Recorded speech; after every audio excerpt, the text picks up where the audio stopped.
Okay, இப்போ 6th புக்கில் next பாடம் பார்ப்போம். பாடத்தோட தலைப்பு வந்து குடித்தலைமையில் இருந்து பேரரசு வரை சொல்லிட்டு கொடுத்துருக்காங்க. கீழ்கண்டவற்றி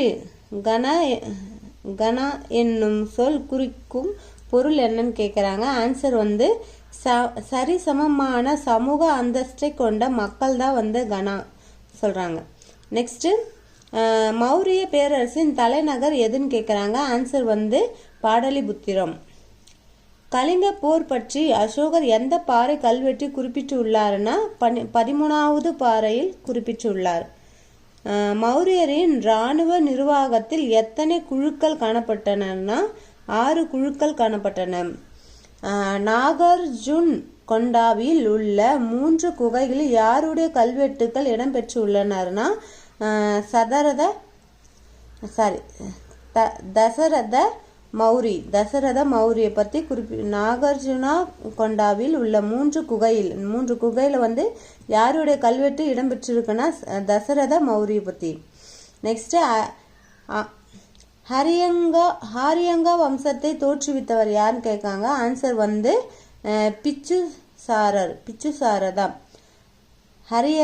ஹரியங்கா வம்சத்தை தோற்றுவித்த யாருன்னா பிம்பிசாரர்.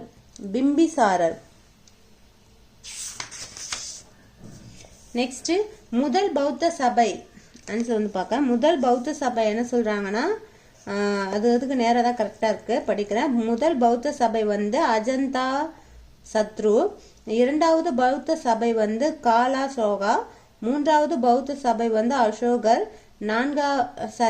பாடலிபுத்திரம் வந்து பாட்னா, காமருபா அது வந்து அசாம். நெக்ஸ்ட் கொஸ்டின், கீழ்கண்ட கூற்றுகளை ஆய்க சொல்லிட்டு என்ன சொல்றாங்கன்னா ஃபர்ஸ்ட் கூற்று, அசோகர் பௌத்தத்தையே பரப்ப தர்ம மகாமாத்திரர்கள் என்னும் புதிய அதிகாரிகளை நியமித்தார். 2வது கூற்று படிக்கிற, அசோகருடைய 2 மற்றும் 13வது பாறை கல்வெட்டியில் மூவேந்தர்களான பாண்டியர், சோழர், கேரளா புத்தர்களின் ஆகியோரே சத்திய புத்தர்களையும் பற்றி குறிப்பிடுகின்றனர். 3வது கூற்று, ருத்ரதாமணியின் ஜுனாகத் கிர்னார் கல்வெட்டு சுதர்ணா ஏரி உருவாக்கப்பட்டதையே பதிவு செய்துள்ளது. 4வது கூற்று, சுதர்ணா ஏரி உருவாகும் பணிகள் சந்திரகுப்த மௌரியரின் காலத்தில் தொடங்கப்பட்ட அசோகரின் காலத்தில் பணிகள் சந்திரகுப்த காலத்தில் வந்து தொடங்கப்பட்டுட்டு அசோகர் காலத்தில் வந்து பணி வந்து நிறைவு பெற்றது சொல்கிறாங்க. இப்போ ஆன்சர் வந்து அனைத்தும் சரி சொல்லியிருக்காங்க. ஆக்சுவலாக 12வது எனக்கு இது டவுட்டாக இருக்குது. நான் எங்கேயே படிச்சிருக்கேன் 12வது கல்வெட்டு பாறையிலலாம் வந்து மூவேந்தர்களை பற்றி சொல்லியிருப்பாங்கன்னு. ஆனால் இதில் 13வது கொடுத்துருக்காங்க, டவுட் தெரியல, பார்த்துக்குங்க.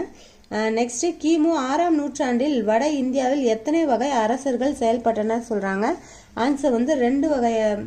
வட இந்தியாவில் 2 வகை அரசர்கள் செயல்பட்டனர் சொல்கிறாங்க. நெக்ஸ்ட், 6ஆம் நூற்றாண்டு மௌரிய பேரரசை மகதத்தியில் நிறுவியவர் யாருன்னு கேட்குறாங்க. ஆன்சர் வந்து சந்திரகுப்த மௌரியர். அவர் தான் வந்து இந்த மௌரிய பேரரசை நிறுவியவர். அசோகரின் எந்த கல்வெட்டு தர்மத்தின் பொருள் குறித்து விளக்குகிறதுனா ஆன்சர் வந்து 2வது கல்வெட்டு தான் தர்மத்தை பற்றி பொருள் விளக்குது சொல்கிறாங்க. நெக்ஸ்ட், நகர நிர்வாகம் கீழ்கண்ட எந்த அதிகாரியின் கீழ் இருந்ததுன்னு கேட்குறாங்க. ஆன்சர் வந்து நகரிகா. மௌரிய பேரரசின் கடைசி அரசர் யாருன்னு கேட்குறாங்க. பிருகத்ரதா. மௌரிய பேரரசின் கடைசி அரசர் யாருன்னா பிருகத்ரதா. நெக்ஸ்ட், இந்தியாவில் முதலாக பேரரசை உருவாக்கியவர்கள் யாருன்னு கேட்குறாங்க. நந்தவம்சம். கீழ்கண்ட கூற்றுகளின் ஆய்க சொல்லிட்டு ஃபர்ஸ்ட் 2 கூற்று கொடுத்துருக்காங்க. நாலந்தா என்னும் சமஸ்கிருத சொல் நா பிளஸ் அலம் பிளஸ் தா என்ற சொற்களின் இணைப்பில் உருவானது. கூற்று 2ல என்ன சொல்றாங்கன்னா, நாலந்தா என்பதன் பொருள் வற்றாத அறிவை அளிப்பதாகும். ஆன்சர் என்ன சொல்லியிருக்காங்கன்னா அனைத்தும் சரி. இந்த 2 கூற்றும் சரி சொல்றாங்க. நெக்ஸ்ட், கீழ்கண்ட கூற்றுல ஆய்களை வந்து 3 5 கூற்று இருக்கு படிக்கிறேன். கனசங்கங்கள் சிறிய நிலப்பகுதியில் மேட்டுக்குடி மக்களை கொண்ட குழுவால் ஆளப்பட்டது சொல்றாங்க. 2வது கூற்று, மக்கள் குழுவாக குடியேறிய தொடக்க கால இடங்களையே ஜனபதங்கள் ஆகும். 3வது கூற்று படிக்கிறேன். கிரேக்க ஆட்சியாளர் சொலுக்கஸ் நிகேடரியின் தூதுவராக சந்திரகுப்த மௌரிய அரசவையில் இருந்தவர்கள் மெகஸ்தனிஸ். என்ன சொல்றாங்கன்னா, கிரேக்க ஆட்சியாளருடைய செலுக்கஸ் நிகேடஸருடைய தூதரவராக தான் வந்து சந்திரகுப்த மௌரிய அரசவைக்கு இருந்தவர் தான் மெகஸ்தானிஸ் சொல்றாங்க. நெக்ஸ்ட், பிந்துசாரரின் இயற்பெயர் வந்து சிம்ஹாசேனா. பிந்துசாரரின் இயற்பெயர் தான் வந்து சிம்ஹாசேனா. நெக்ஸ்ட், பிந்துசாரரின் மற்றொரு பெயரான ஹமீர் தகதா என்பதன் பொருள் எதிரிகளை அழிப்பவன் என்பதாக சொல்றாங்க. இப்போ ஆன்சர் வந்து என்னன்னா அனைத்தும் சரி. இப்போ நான் படித்த கூற்று அனைத்தும் சரி. நெக்ஸ்ட், கிமு 6ஆம் நூற்றாண்டில் கங்கை சமவெளியில் எத்தனை மகா ஜனபதங்கள் காணப்பட்டன சொல்றாங்க. ஆன்சர் வந்து 16 மகா ஜனபதங்கள் காணப்பட்டன சொல்றாங்க. நெக்ஸ்ட், கீழ்கண்டவற்றில் சலேகனா முறைப்படி உயிர் துறந்தவர் யாருன்னு கேட்குறாங்க. ஆன்சர் வந்து சந்திரகுப்த மௌரியர். கீழ்கண்டவற்றில் 3வது புத்த மாநாட்டை கூட்டியவர் யாருன்னு கேட்குறாங்க. ஆன்சர் வந்து அசோகர்.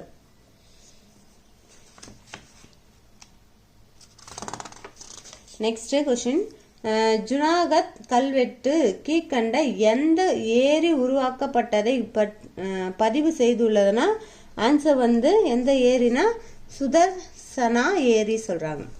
நெக்ஸ்ட், கீழ்கண்ட எந்த சீன பேரரசு கிமு 3ஆம் நூற்றாண்டில் சீன கோட்டையின் சுவர்களையே இணைத்து சீன பெருஞ்சுவரை உருவாக்கினார்னா ஆன்சர் வந்து குன்ஷி ஹாங். நெக்ஸ்ட், சந்த அசோகர் தம்ம அசோகராக மாற்றம் அடைய காரணம் என்னன்னு கேட்குறாங்க. ஆன்சர் வந்து கலிங்க போரால் தான் வந்து மாற்றம் அடைகிறார். சந்த அசோகர் வந்து தம்ம அசோகராக மாறுறாரு. நெக்ஸ்ட், கூற்று கொடுத்துருக்காங்க. 3 கூற்று இருக்கு படிக்கிறேன். ஆன்சர் வந்து டிஎம். நெக்ஸ்ட், மௌரியர் நிர்வாகத்தில் நகரிகா என்ற அதிகாரிகளுக்கு ஸ்தானிகா கோபா என்று அதிகாரிகள் உதவி செய்தனர். 2வது கூற்று படிக்கிறேன்.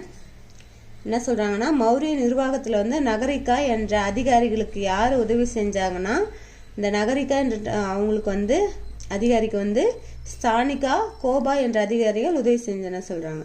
நெக்ஸ்ட், 2வது கூற்றுல மௌரியர் காலத்தில் அரசாங்கம் பணியாளர்களுக்கு ஊதியத்தை பணமாக வழங்கினர். 3வது கூற்று படிக்கிறேன். பாக்ட்ரியா நாட்டை சேர்ந்த கிரேக்கர்களின் படையெடுப்பு மௌரிய பேரரசின் வீழ்ச்சி காரணமாக அமைந்தது சொல்றாங்க. ஆன்சர் வந்து அனைத்தும் சரி. ஓகேங்களா.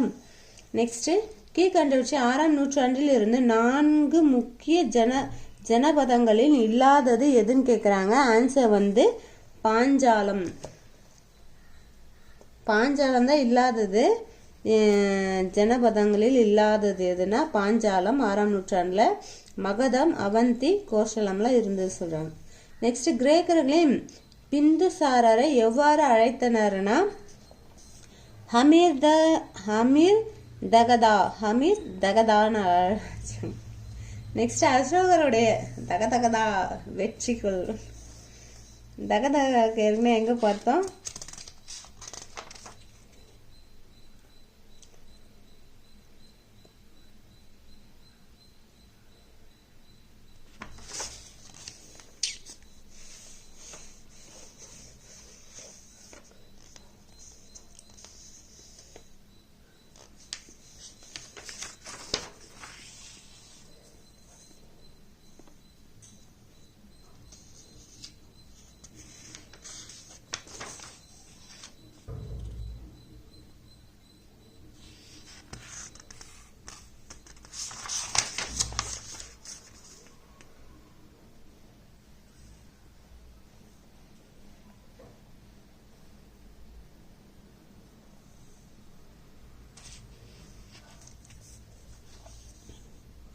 என்ன சொல்றாங்கன்னா, அந்த பிந்துசாரன் இயற்பை சிம்ஹாசேன் கிரேக்கர்கள் அழைச்சதான் தகதகா. அதுக்கு வந்து ஒரு மீனிங் கொடுத்துருப்பாங்க, பொருள் ஏதோ கொடுத்துருப்பாங்க, அதுதான் பார்த்துட்ருக்கேன். இங்கே படித்தேன். அனைவரும் வெற்றி கொள்வாரா வீரமாக எந்தோ கொடுத்துருப்பாங்க.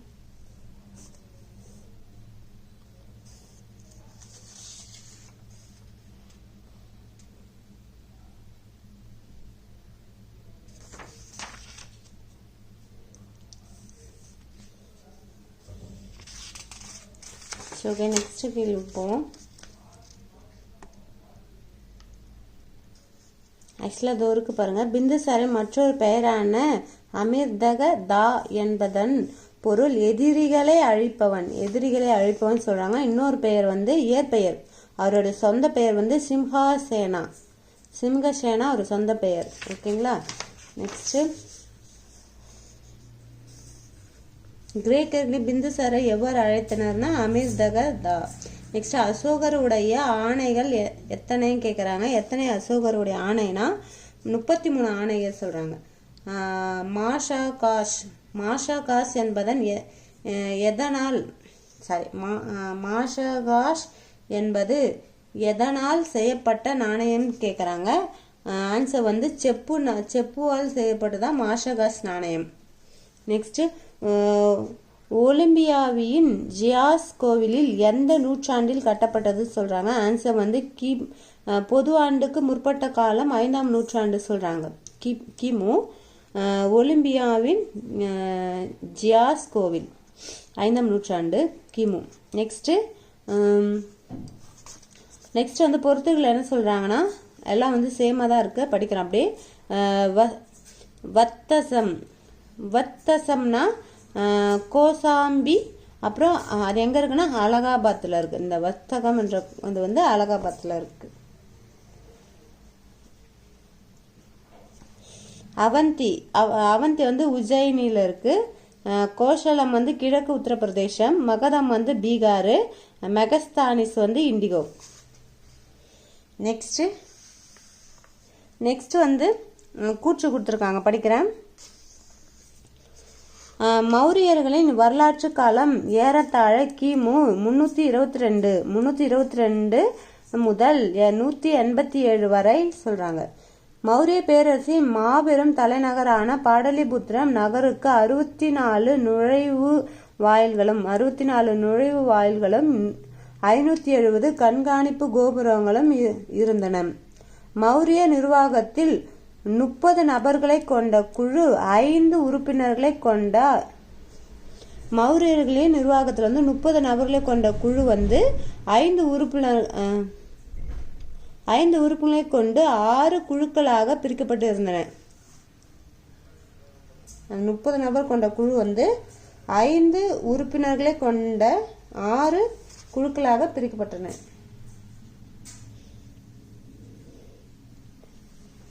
நெக்ஸ்ட் 5030 என்ற மாதிரி 5 பேரா 6 குழுவாக பிரிக்கப்பட்டன சொல்றாங்க. நெக்ஸ்ட் நிர்வாக குழு. நெக்ஸ்ட் இது மௌரியர்களின் இராணுவ நிர்வாகமும் நகர நிர்வாகமும் 6 குழுக்களாக பிரிக்கப்பட்டு இருந்தன. அதேமாரி இராணுவ நிர்வாகமும் நகர நிர்வாகமும் 6 குழுக்களாக பிரிக்கப்பட்டு இருந்தன. இப்போ ஆன்சர் வந்து அனைத்தும் சரி சொல்றாங்க.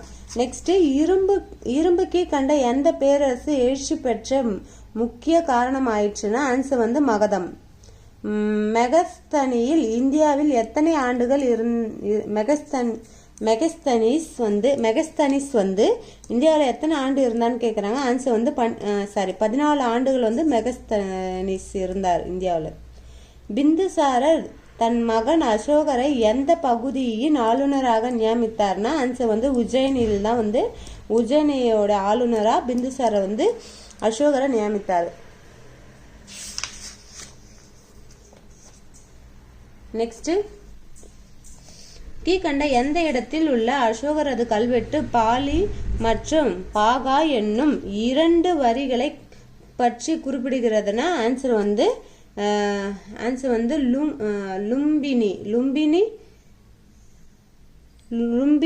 லும்பினி கல்வெட்டு தான் வந்து பாலி மகா என்ற 2 வரிகளை பற்றி குறிப்பிடுது. யகஷன் மற்றும் யாஷி என்பது கீழ்கண்ட எதை குறிக்கிறதுன்னு கேட்குறாங்க. ஆன்சர் வந்து உருவ சிலைகளை பற்றி குறிப்பது தான் யகஷன் யாஷி. நெக்ஸ்ட் பாடலிபுத்திரம் தலைநகர்களுக்கு அடித்தளம் இட்டவர் யாருன்னு கேட்குறாங்க. ஆன்சர் வந்து உதயன். நெக்ஸ்ட் சாஞ்சி. சாஞ்சினா என்ன சொல்றாங்கன்னா, சாஞ்சினா எல்லாம் சேம் ஆன்சர் தான். சாஞ்சினா பிராமி. சாஞ்சினா பிராமி. ஓ சாரி, என்ன சொல்லியிருக்காங்கன்னா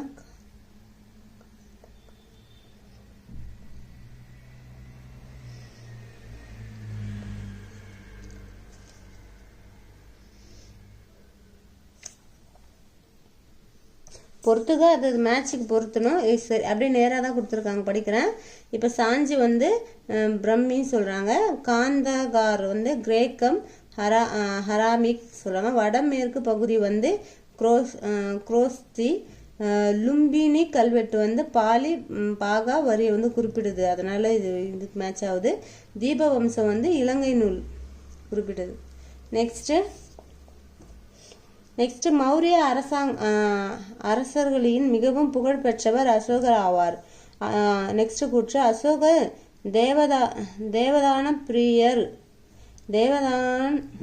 தேவனாம் பிரியர் என்று அழைக்கப்பட்டார். கடவுளுக்கு பிரியமானவர் என்பது இதன் பொருளாகும். மூணாவது கூற்று அசோகர் ஒரு பிரகாசமான நட்சத்திரம் போல இன்று வரை ஒளிக்கின்றார் என்ற வரலாற்று அறிஞர் H.G. வெல்ஸ் குறிப்பிட்டுள்ளார். நெக்ஸ்ட் கூற்று அசோகர் கிமு 261 கலிங்கத்தின் மீது போர் தொடுத்தார். அசோகர் தன்னுடைய மகன் மகிந்தவையும் மகள் சங்கரமித்ராவையும் பௌத்த பரப்புவதற்காக இலங்கைக்கு அனுப்பி வைத்தார். ஆன்சர் வந்து அனைத்தும் சரி சொல்றாங்க. ஆக்சுவலா இந்த பொறுத்துக்கு கொஞ்சம் பார்க்கணும். இந்த பொறுத்துக்களை மேட்ச் ஆகிறதோடைய அதோட மீனிங் பார்த்துக்கணும் கொஞ்சம். ஓகே, பாய்.